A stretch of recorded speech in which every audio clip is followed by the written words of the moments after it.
los grandes éxitos.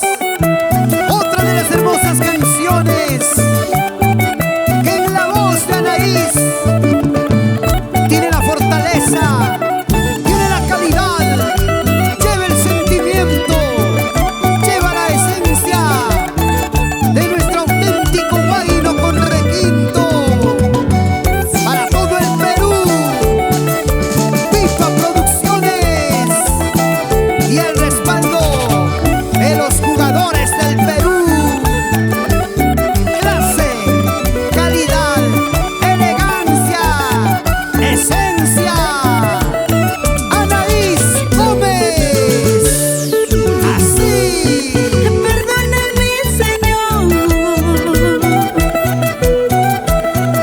Yo sé que estoy pecando. Perdóname, Señor. Yo sé que estoy pecando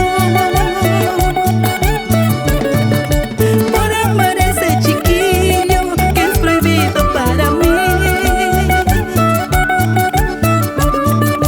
Por amar a ese flaquito que es prohibido para mí. Por amar a ese chiquillo que es prohibido para mí. Por amar a ese flaquito que es prohibido para mí. Eso.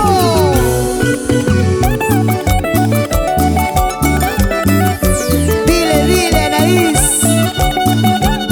Perdón te pido, Señor, por mirar a un amor prohibido. Esta canción para todos aquellas personas que alguna vez se enamoraron de un amor prohibido. A todos nos pasa, a todos. Teniéndote a mi ladito, no te lo puedo decir. Teniéndote a mi ladito, no te lo puedo decir. Mirarte y no tenerte, maldigo estos mis ojos.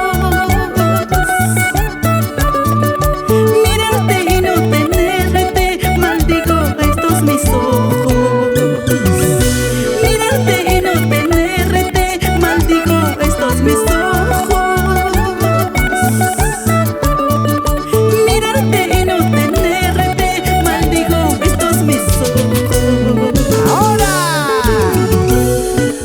Con solo mirarte en negrito yo cometo un pecado. Sin poder gritar tu nombre, sufre en silencio mi corazón. Con solo mirarte en negrito yo cometo un pecado. Sin poder gritar tu nombre, sufre en silencio mi corazón. Ese corazón que enamorado está, suspirando por ese prohibido amor.